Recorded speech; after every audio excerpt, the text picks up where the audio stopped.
ሰላም ጤና ይስጥልን አድማጭ ተመልካቾቻችን ሰኔ 10 2017 ዓ.ም ዕለታዊ መረጃዎችና ዘገባዎችን ይዤ መጥቻለሁ። መረጃና ዘገባዎችን ወደ እናንተ እያደረስኩ አብሬያችሁን ቆየሁ። በለጠ ካሳ ነኝ።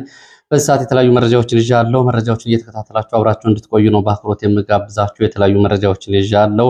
ብልጽግና አሁንም ማህበራዊ ሚዲያ ላይ ብልጫ ተወስዶብኛል የሚል አቅጣጫ አስቀምጧል። ከዚህ ጋር በተያያዘ ዝርዝር መረጃዎች እነግራችኋለሁ።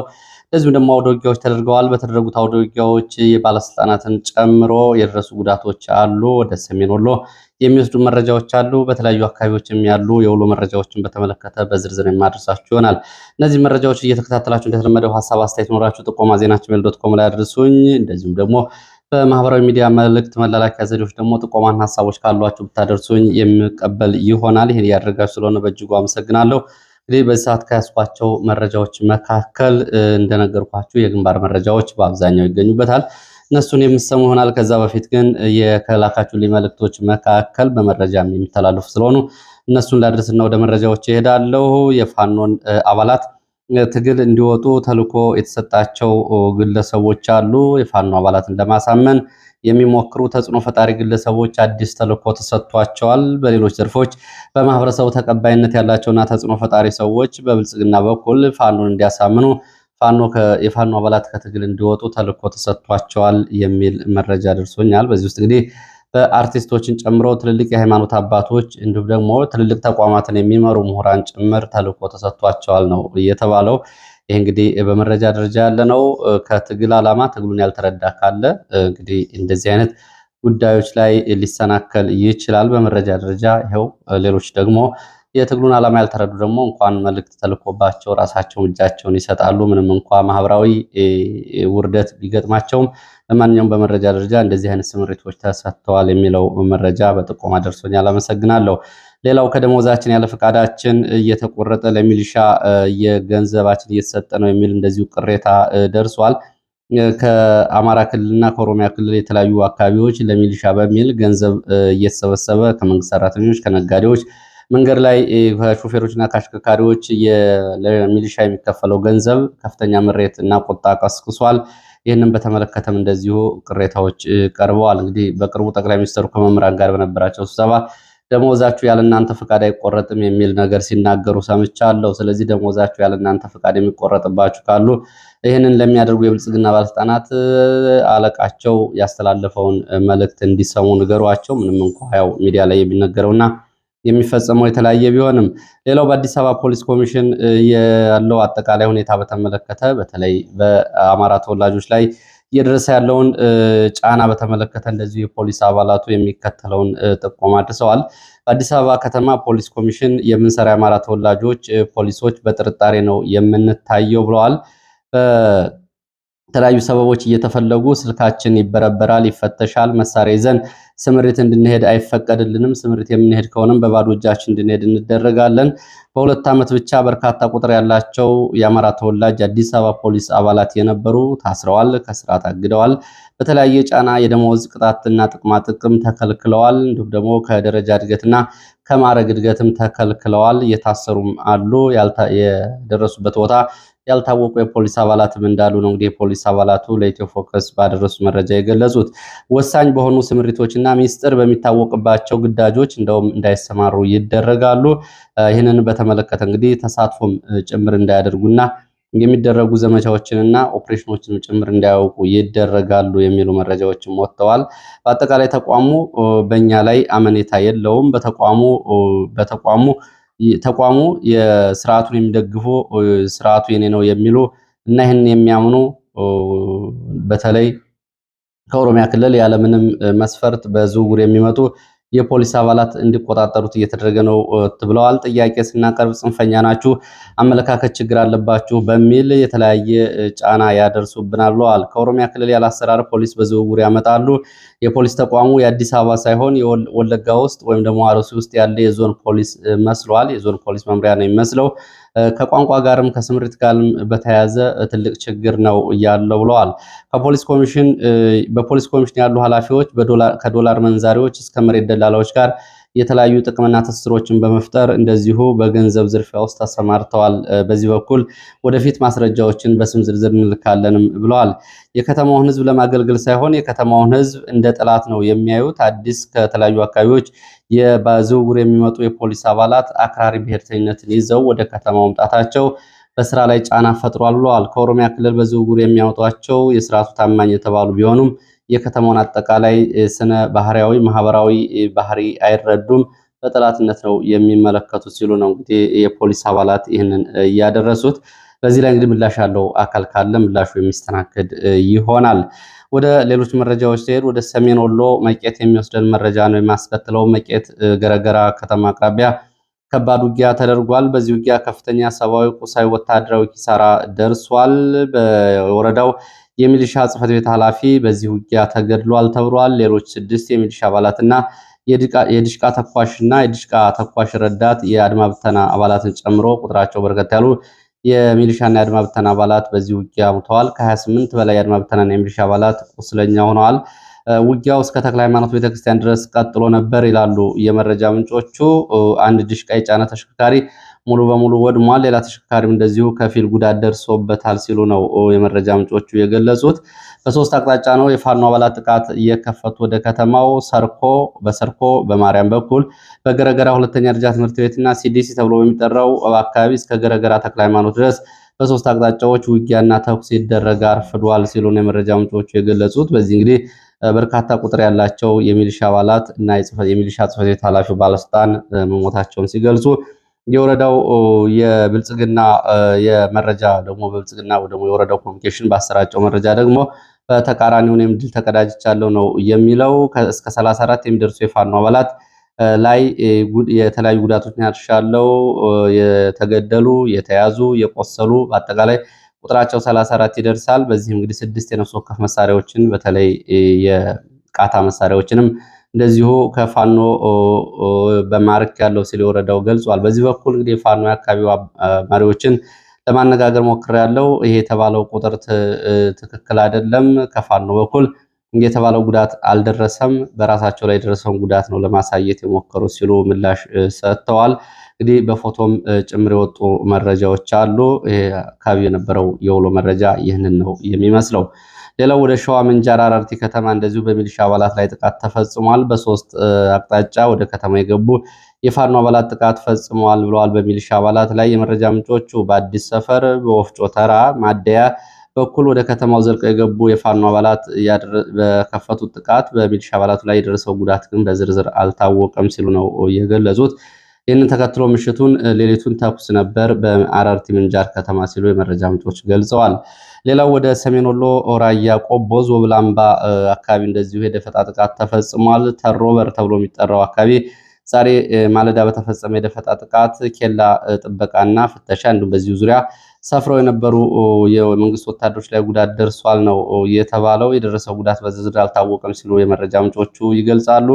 የፋኖ የመረጃ ምንጮች ግን የደረሰውን ዝርዝር መረጃ በተመለከተ በትንሹ 21 የሚደርሱ የመንግስት ወታደሮች ሙትና ቁስለኛ መሆናቸውን ነው እየገለጹ የሚገኙት። በዚህ አካባቢ እንግዲህ በተደጋጋሚ በሚፈጸሙ ድንገተኛ ጥቃቶች በካምፖች ላይ በሌሊት በሚፈጸሙ እንደዚሁ የታሰቡ እና የታቀዱ ኦፕሬሽንና ዘመቻዎች ከፍተኛ ሰብአዊ፣ ቁሳዊ ጉዳት በመንግስት ወታደሮች ላይ ደርሷል ሲሉ የፋኖ የመረጃ ምንጮች ገልጸዋል። በአጠቃላይ ደፈጣ ጥቃቶችን በተመለከተ በመንግስት ወታደሮች ወታደራዊ ስምሪት ግዳጅ ዘመቻ ላይ የከፋ ጉዳትና መስተጓጎል አድርሰዋል። ጥቃቱ የሰራዊቱን እንቅስቃሴ አስተጓጉሏል። ከፍተኛ የፍርሃት ቆፈን ውስጥ እንዲገቡ አድርጓል። በዚህ ምክንያት እንግዲህ የደፈጣ ጥቃቱ በመንግስት ወታደሮች ላይ ዘመቻቸውን በዚህ ልክ አስተጓጓል ሲሉ እንደዚሁ የመረጃ ምንጮች ጨምረው ገልጸዋል። ሌላው የፋኖ ሰራዊት ግንባታን በተመለከተ ነው። ዛሬም በተለያዩ ቦታዎች ለወራት ስልጠና የወሰዱ የፋኖ የሰራዊት አባላት እንደዚሁ ስልጠናቸውን አጠናቀው ተመርቀዋል። የወታደራዊ የአካል ብቃት ዲሲፕሊን ስልጠና የወሰዱ የፋኖ አባላት ስልጠና አጠናቀው ተመርቀዋል። እንግዲህ በሰሞኑን በተከታታይ በተለያዩ አካባቢዎች በሸዋ፣ በጎንደር፣ በጎጃም፣ በወሎ የተለያዩ አካባቢዎች ፋኖ ለወራት ስልጠና የሰጣቸውን ምልምል አባላቱን እያስመረቀ ነው የሚገኘው። እንግዲህ ብልጽግና የፋኖን አጠቃላይ እንደ ፊልድ ማርሻል ብርሃኑ ጁላ ገለጻ ፋኖ 10% ነው የቀረን፣ ሌላውን አጽድተናል 90%ን ቢልም አሁንም እንግዲህ ያለው ወታደራዊ ስልጠና ይህንን ነው የሚያሳየው። በየቀኑ ወታደራዊ ስልጠና፣ ወታደራዊ ግንባታ እንዲሁም ደግሞ በጦር መሳሪያም በተመለከተ እንደዚሁ ከዕለት ወደ ዕለት የፋኖ የመሳሪያ ትጥቆች እያደጉ ነው የሚገኙት። ሌላው ሰሞን መነጋገሪያ ከነበሩ ጉዳዮች ጋር በተያያዘ በጎርጎራ የወደቀውን ሄሊኮፕተር በተመለከተ ወታደራዊ የመረጃ ምንጮች አዲስ መረጃ እየሰጡ ነው የሚገኙት። በአንድ የሰራዊቱ አባል ባደረሰው መረጃ ሄሊኮፕተሩ በአንደኛው ክንፉ በእርግጥ የሄሊኮፕተር ክንፍ ተብሎ ሊጠራ አይችልም ይላል የመረጃ ምንጩ። በዚህ በኩል አሉሚኒየሙ ላይ በአንድ ክንፍ በኩል ጥቃት ደርሶበት ነው ሚዛኑን ስቶ እየወረደው። ቃጠሎ አልደረሰበትም፣ ሚዛኑን ስቶ ግን ወድቋል። በዚህ እንግዲህ ጉዳቶች ደርሰዋል ነው የተባለው። ከዚህ ጋር በተያያዘ እንግዲህ የቴክኒክ ችግር ነው ተብሎ በመንግስት በኩል ሲገለጽ፣ ፋኖ ደግሞ በተለይ የአማራ ፋኖ በጎንደር ጠቅላይ ግዛት እዝ የቃል አቀባዩ ጥቃት ሰንዝረናል ካለ በኋላ ጉዳዩ የቴክኒክ ችግር ነው የሚል መንግስት ምላሽ ሰጥቶ ነበር። ከዛ በኋላ እንግዲህ በዚህ ጥቃት በሄሊኮፕተሩ የነበሩ የሞቱ ሰዎችም አሁን መረጃዎች እየወጡ ነው የሚገኙት። ጋዜጠኞች እንደዚሁም ወታደራዊ አጃቢዎች ህይወታቸው ስለማለፉ እየተገለጸ ነው የሚገኘው። በዚህ እንግዲህ ጉዳዩ ከፍተኛ ሚስጥር ተይዟል። አራት የተለያዩ አካላት ደግሞ የተናገሩትን ከዚህ ጋር በተያያዘ በትላንቱ የመረጃ ጊዜ አቅርቤላቸዋለሁ። የዓይን እማኞች፣ የሆስፒታል የመረጃ ምንጮች፣ የፋኖ እንዲሁም ደግሞ የመንግስት አካላት የተናገሩትን ትላንት አቅርቤላቸዋለሁ። ዛሬ ይሄ ተጨማሪ መረጃ መሆኑ ነው። እንግዲህ ጥቃት ደርሶበታል፣ ጥቃቱ እየተጣራ ነው የሚሉት የመረጃ ምንጮቹ። ወደ መራዊና አካባቢ ስንሄድ መራዊ ሐሙሲት በተባለች ቦታ አንድ ወታደር ከነሙሉ ትጥቁ፣ አንድ ሚሊሻ፣ አንድ የመንግስት ሰራዊት መረጃ ሰላይ ግለሰብና እንደዚሁም ደግሞ 3 የሰራዊት አባላት አንዱ 2 መሳሪያ አንዱ ደግሞ 1 መሳሪያ ይዘው ወደ ፋኖ ተቀላቅለዋል። ሌሎቹም በቁጥጥር ስር ውለዋል ነው የተባሉት። እነዚህ አንድ ወታደር፣ አንድ ሚሊሻና አንድ ሰላይ ከተማ ውስጥ ፋኖ ሰርጎ በመግባት ነው በቁጥጥር ስር የዋላቸው። ሌሎች 2ቱ ደግሞ 3 የነፍስ ወከፍ መሳሪያዎችን ይዘው ወደ ፋኖ ተቀላቅለዋል ተብሏል። ቀጥላለው መረጃዎቹን የብልጽግና የሚዲያ ሰራዊትን በተመለከተ እንደዚሁ አንድ ግምገማ ተደርጎ ነበር በአዲስ አበባ ተብሏል። የማህበራዊ ሚዲያ ብልጫ እየተወሰደብን ነው በሚል ነው ብልጽግና ይህንን የገመገመው ሲሉ የመረጃ ምንጮች ገልጸዋል። ፈጽሞ ስራ መስራት አልቻልንም ሲሉ ምሬት አሰምተዋል። የብልጽግና ባለስልጣናት አቃቂር የሚያወጡ ማህበራዊ ሚዲያ ተሳዳቢዎች ስራ አላሰሩንም፣ የጥላቻ ፕሮፓጋንዳ አፍራሽ ዘመቻዎችን ይከፍቱብናል፣ የብልጽግና የሚዲያ ሰራዊት ተልእኮውን አልተወጣም። ይባስ ብሎ የብልጽግና የሚዲያ ሰራዊት ውስጥ ያሉ አንዳንዶቹ የፕሮፓጋንዳ ዘመቻ ለሚከፍቱት መረጃ በማቀበል በሁለት ቢላዋ የሚበሉ ሆነዋል ሲሉ እንግዲህ በውስጣቸውም ችግር እንዳለ ገምግመዋል።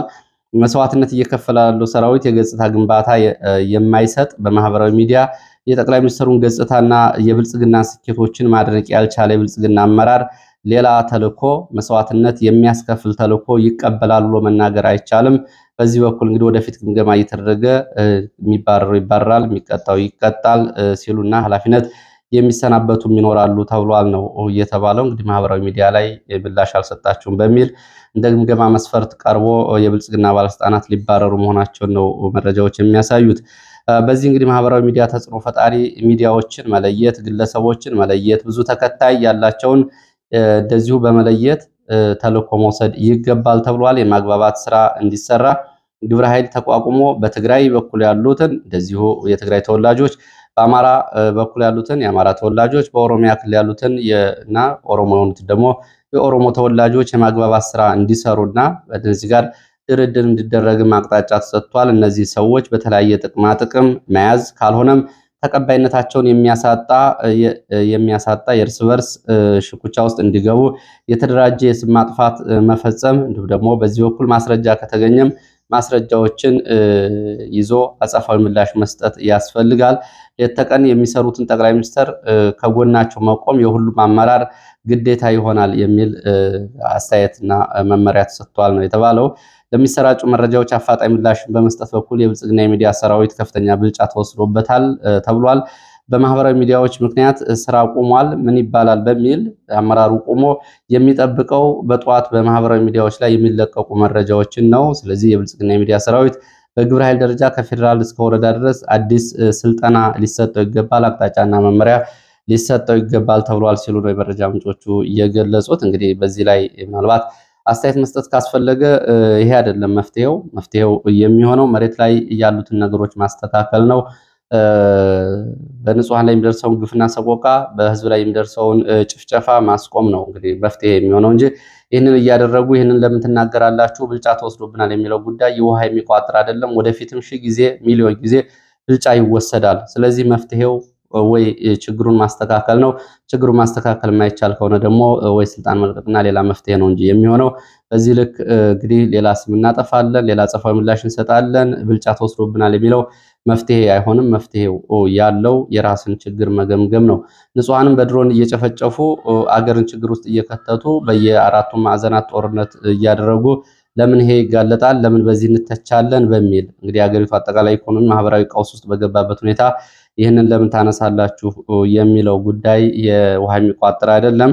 ጠቅላይ ሚኒስትሩ ከጤና ባለሙያዎች ጋር ነገ በደብረ ዘይት ኩሪፍቱ ሆቴል ስብሰባ ያደርጋሉ ተብሏል። ጠቅላይ ሚኒስትሩ ነገ ወደ ደብረ ዘይት ኩሪፍቱ ይሄዳሉ። ከጤና ባለሙያዎች ጋር ስብሰባ ያደርጋሉ። ለሁለተኛ ወሩን የያዘው የጤና ባለሙያዎቹ የጥቅማ ጥቅም ጥያቄ ጋር በተያያዘ የስራ ማቆም አድማ ውስጥም የሚገኙ አሉ። በዚህ ጋር በተያያዘ እንግዲህ ጠቅላይ ሚኒስትሩ ጋር ፊት ለፊት ይፋጠጣሉ ተብሎ ነው የሚጠበቀው። ከዚህ ጋር እንግዲህ ወሳኝ ጥያቄዎች ይነሳሉ። ጠቅላይ ሚኒስትሩ ምላሽም እንደዚሁ ይጠበቃል። ሐኪሞቹ እንግዲህ አንዳንዶቹ ቅድመ ሁኔታ አስቀምጠው በዚህ በጠቅላይ ሚኒስትሩ ስብሰባ እንሳተፍም ያሉ መኖራቸውን መረጃዎች ያሳያሉ። ወደ ትግራይ የሚወስድን መረጃ ሳስከትል በትግራይ ጽምዶ እየተባለ የሚጠራው የኤርትራና የትግራይ የፖለቲካ የሚዲያ የሰራዊት አጠቃላይ ጥምረት ትግራይን ሀገር ለማድረግ ትክክለኛ እንቅስቃሴ ነው ተብሏል። በውጭ ሀገራት የሚገኙ የኤርትራና የትግራይ የፖለቲካና የሚዲያ ሰዎች የጋራ ስብሰባ ሊያደርጉ መሆኑን የመረጃ ምንጮች ገልጸዋል። በአሜሪካና በአውሮፓ የሚገኙ የህወሓትና የኤርትራ መንግስት ደጋፊዎች በጋራ ስብሰባዎችን ያደርጋሉ ሲሉ ነው የመረጃ ምንጮቹ ይህንን እያደረሱት። ለዚህ ስብሰባ ከመቀሌ በአስመራ በኩል ወደ ውጭ ወደ አውሮፓና አሜሪካ የሚሄዱ የህወሓት ባለስልጣናትም ይኖራሉ ሲሉ የመረጃ ምንጮች ገልጸዋል። እንግዲህ በመቀሌ አስመራ በኩል ይወጣሉ ወደ ውጭ ሀገራት ነው የተባለው። የትኞቹ ባለስልጣናት ናቸው ወደ ውጭ የሚሄዱት የሚለው ግን እስካሁን የታወቀ ነገር የለም። ሌላው መረጃ እንግዲህ ወደ አፍሪካ ቀንድ የሚወስደን መረጃ ነው። የአፍሪካ ቀንድ መረጃዎችን ላስከትልና እስራኤልና ኢራንን በተመለከተ አዲስ መረጃ ይዣለሁ። እሱን የማደርሳችሁ ይሆናል። በእርግጥ እንግዲህ ካለው አጠቃላይ የዜና ክብደት አንጻር የእስራኤልና የኢራን ላስቀድምና የሱዳንን እመለስበታለሁ። ኢራንና እስራኤል ዛሬም ጦርነቱ እንደቀጠለ ነው። ኢራን የሞሳድ ህንፃና ዋና መስሪያ ቤትን አውድሜያለሁ ብላለች። እስራኤል ደግሞ ውሸት ነው፣ የሞሳድ ዋና መስሪያ ቤት አልወደመም፣ የሞሳድ ያለው ራሱ ኢራን ውስጥ ነው ስትል ስላቅ የተሞላበት ምላሽ ሰጥታለች። በእርግጥ ሞሳድ ኢራን ውስጥ ስለመሆኑ ምንም ጥርጥር የለውም። እንግዲህ ባለስልጣናት ታድነው የተገደሉት ሞሳድ ባደረገው መረጃ ነው። 23 ቁልፍ ኢራናውያን ተገድለዋል። 1020 ጥቃቶች በኢራን ላይ ተፈጽመዋል። 250 ንጹሃን ተገድለዋል። 1000 የሚደርሱ ኢራናውያን ደግሞ ቆስለዋል። እስካሁን በጦርነቱ ሰብአዊ ጉዳትን በተመለከተ እስራኤል በኩል የተገደለ ቁልፍ ሰው የለም። አንድም የእስራኤል ባለስልጣናት አልተገደሉም። 17 ንጹሃን በእስራኤል በኩል ሲገደሉ 290 በላይ የሚሆኑ ደግሞ ቆስለዋል ነው የተባለው። እንግዲህ ቁጥሮቹ ሊጨምሩ ይችላሉ። አሜሪካ ለእስራኤል አስፈላጊውን ድጋፍ ማድረግ እችላለሁ፣ አስፈላጊው ድጋፍ ሊደረግላት ይገባል ብላለች። መነጋገሪያ የሆነው እንግዲህ ብዙዎቹን እስራኤል ያው የእስራኤል አቅም ቀድሞ የተጠበቀ ቢሆንም ኢራን ግን የሰጠችው አጸፋ ምላሽ ከተጠበቀው በላይ ነው የሚሉ አስተያየቶችም እየመጡ ነው የሚገኙት። በእርግጥ እስራኤል ይህንን ጥቃት ስትፈጽም ኢራን ያላት ወታደራዊ አቅምና ወደፊት ሊመጣ የሚችለውን ነገር ግምት ውስጥ አስገብታ ሊሆን ይችላል። ብዙዎቹ ግን ኢራን በሰጠችው አጸፋዊ ምላሽ ተገርመዋል። እንግዲህ የኢራንና የእስራኤልን ወታደራዊ አቅም በተመለከተ ደግሞ አልጀዚራ ይዞት የወጣው ዘገባ የሚከተለውን ያሳያል። ተዋጊ ሰራዊትን በተመለከተ አክቲቭ ተዋጊ ሰራዊት ወይም ደግሞ አሁን በውጊያ ላይ ግዳጅ ላይ የሚገኝ እስራኤል 169500 ወታደር ሲኖራት ኢራን 610000 ወታደሮች በግዳጅ ላይ አሏት። የኢራን መደበኛ ሰራዊቱና አብዮታዊ ዘብ እየተባለ የሚጠራ ሰራዊቱን አንድ ላይ ያካተተ ቁጥር ነው።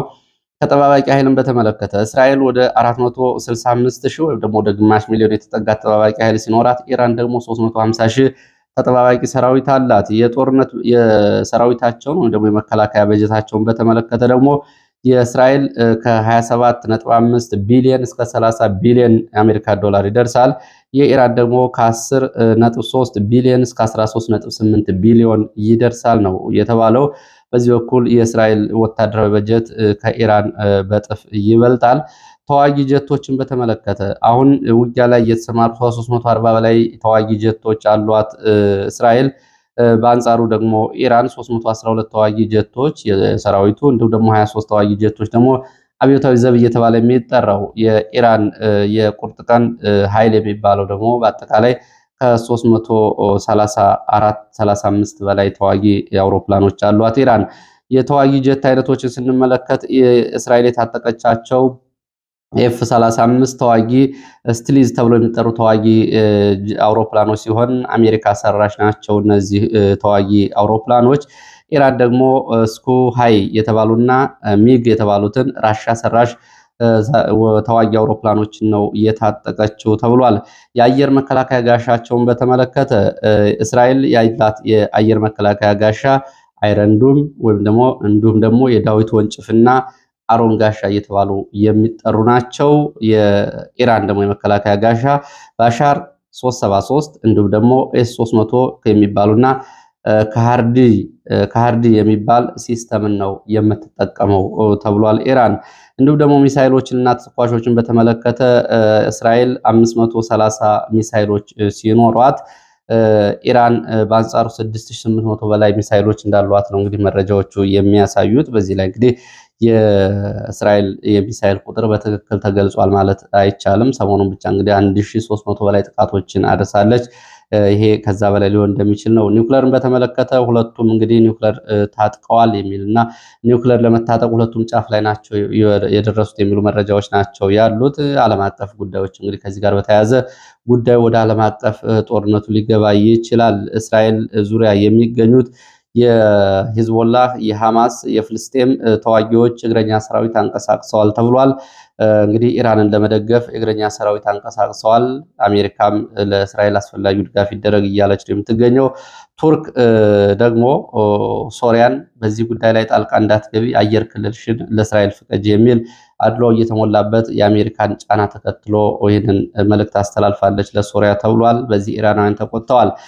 ሌላው ወደ ሱዳን የሚወስደን መረጃ ነው። በሱዳን የፈጥኖ ደራሽ ኃይሉ ኦሲስ ተብላ የምትጠራውን ወሳኝ ወታደራዊ ገዥ መሬት መቆጣጠሩን ነው ለማወቅ የተቻለው። ሱዳንን፣ ሊቢያን እና ግብፅን የሚያዋስነው የትራያንግል ወይም ደግሞ 3 ማዕዘን እየተባለ የሚጠራው አካባቢ የሚገኝ ወሳኝ ገዥ መሬትን የፈጥኖ ደራሽ ኃይሉ ተቆጣጥረዋል። በሊቢያ እና በግብፅ በኩል ወደ ሱዳን የሚገባውን አጠቃላይ ወታደራዊ ሎጂስቲክ ለመቆጣጠር ያግዘዋል ነው የተባለው። በሱዳን 5ኛ ተዋጊ ቡድንም ተፈጥሯል ተብሏል። ይሄ ተዋጊ ቡድን በስም አልተገለጸም፣ ግን ፈጥኖ ደራሽ ኃይሉንም የሱዳን ብሔራዊ ጦርንም ሁለቱንም እኩል እየተዋጋ የሚገኝ ኃይል ነው ሲሉ ነው የመረጃ ምንጮች የገለጹት። ለዚህ ሰዓት ያሰባሰብኳቸው መረጃዎች እነዚህ ናቸው። ስለተከታተላችሁ በእጅጉ አመሰግናለሁ። በሌላ ተመሳሳይ መርሃ ግብር እስከምንገናኝ መልካም ጊዜ